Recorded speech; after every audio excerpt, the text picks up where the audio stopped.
I just want to point this out as an example. How you feel about, I guess, this upcoming show that's a different conversation, I guess, to be had, right? But Netflix, as far as I'm concerned, is hell bent on destroying the He-Man franchise.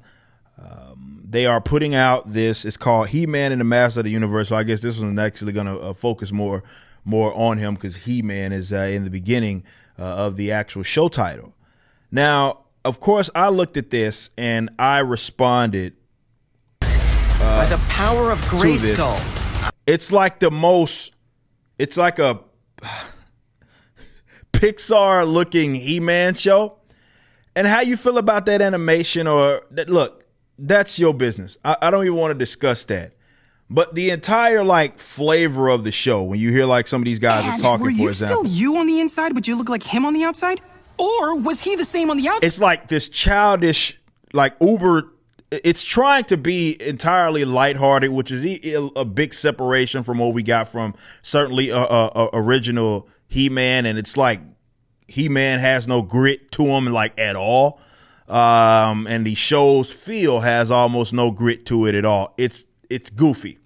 Let's just say that. But that's not my main criticism of it, right? I have zero interest in that, looking at that and seeing that.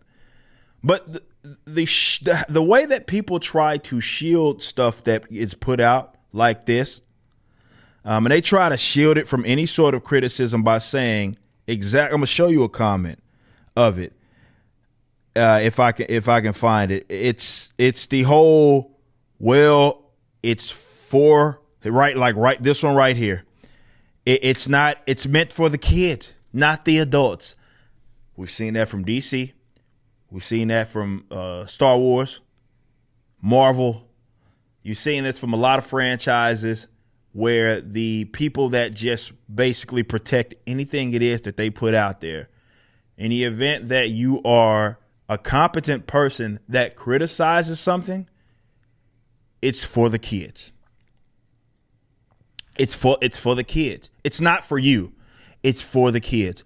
That is such a shit argument on so many different fronts. And I want to refer again to the conversation that we had. You can watch this on an episode of For Canon's Sake. I don't remember the episode number off the top of my head. But I interviewed both Julia and Eric Lewald, who were the showrunners and writers for X-Men in the 90s. Okay? And X-Men in the 90s was a show that one of the few, a lot of those shows really, they don't age. Actually, no, I take that back. They age like fine wine, as in they get better as you get more competent as a viewer. X-Men did that real good. Batman, the animated series, did that real well. So both of those animated series, X-Men and Batman, they transcend generations.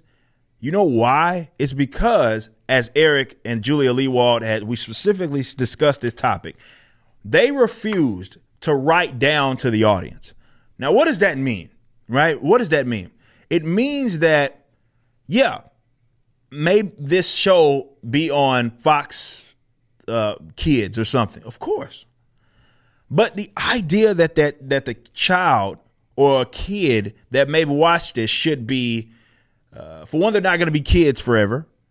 For two, for them to be you basically insulting them and their intelligence in terms of the quality that you're putting out, right? Definitely with some of the characters that you are utilizing, which, some of these characters, of course, are going to be adopted by, or rather loved and cherished by everything from kids, teenagers to young adults.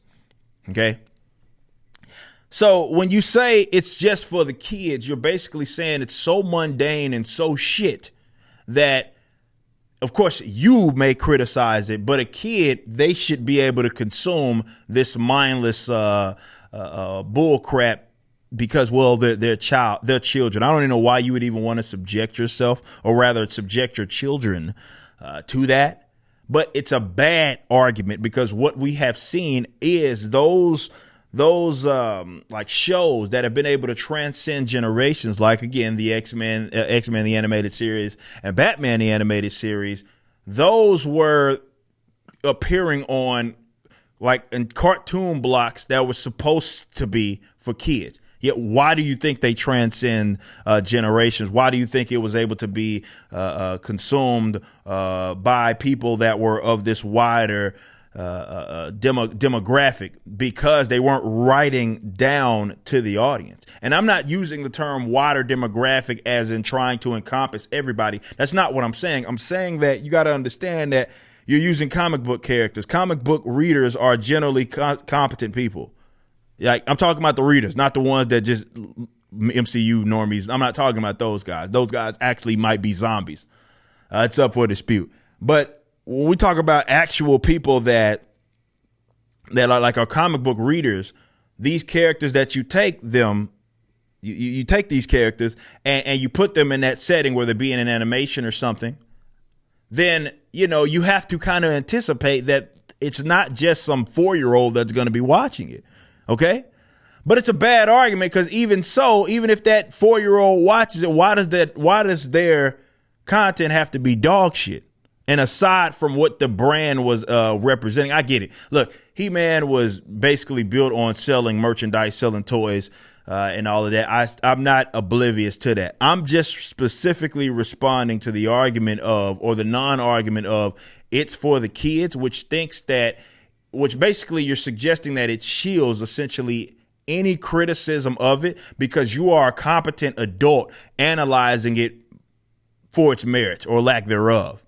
And that's lousy. It's a non-argument, but I'm so sick of hearing it. And I do believe that you should go listen in, go watch that show, go watch that, not the show, my show, where I talk directly to X-Men, the animated series writers and showrunners, and you can see in the psyche. And as you listen to them talk about the show, you immediately recognize why that show, if you watch it now, it's better than anything you could have remembered it. And it's because they didn't write down to the audience. You just watched a clip from my podcast, For Canon's Sake. Catch us live at 12 p.m. throughout the week over at youtube.com/YoungRipper59 and follow us over at odyssey.com/@YoungRipper59. If you want to watch the entire video cast after the show is over, just be sure to become a member on the YouTube channel. Of course, the full audio portion of the podcast is available for free on all major digital platforms, or just visit forcanonsake.com.